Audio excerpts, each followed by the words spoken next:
Sound of Freedom is the #1 movie in America.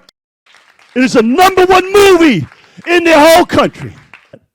Sound of Freedom is now the #1 movie in America.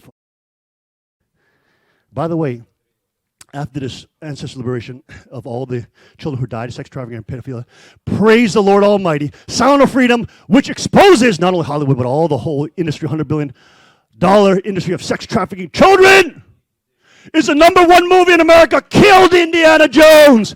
Killed it. It is the #1 movie in the whole country. And they blocked it from the theaters, and Disney tried to stop it 5 years. But did you see how that happened? Actually, Shinjun, he mentioned that. Remember, right after ancestral liberation of the aborted babies, Roe v. Wade within 40 days, boom, was blown up. That was crazy. I didn't make that happen. None of us made that happen, right? That was act of God. Same thing, ancestral liberation of children who died in sex trafficking and pedophilia. And remember, we were saying, okay, let's watch what happens. What happens? There's going to be something big that happens with this issue in America. Remember that? Sound of Freedom is now the #1 movie in America, folks, exposing the reality of children being trafficked and little boys 4 years old, 2 years old, being raped multiple times daily. And that whole story about Tim Ballard, by the way, he's the guy that went after them.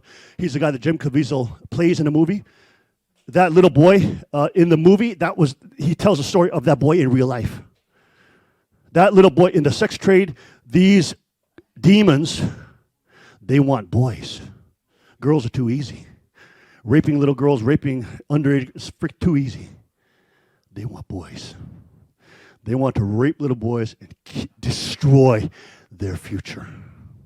It's like the wolf who wants to kill the lions, the male lions, before they grow big, right? Because if you get them young, right, when they get big, they're not going to be a competitor. And when those children are sex trafficked like that, and they're traumatized, and they're ravaged and destroyed like that, what happens? They're not going to live normal lives, folks. They're going to be devastated.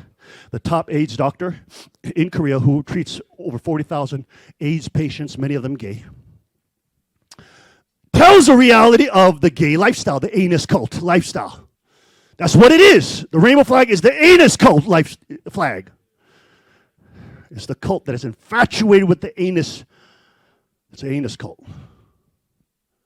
And he tells the reality of those AIDS patients. Okay, right? And what do you say? Average, they have to defecate and they have to do diarrhea 13 to 14 times per day. The mainstream media and your stupid health, science, communist government schools will never teach you young kids that. You ravage your anus that way, you will be diarrheaing 13 to 14 times per day for your whole life.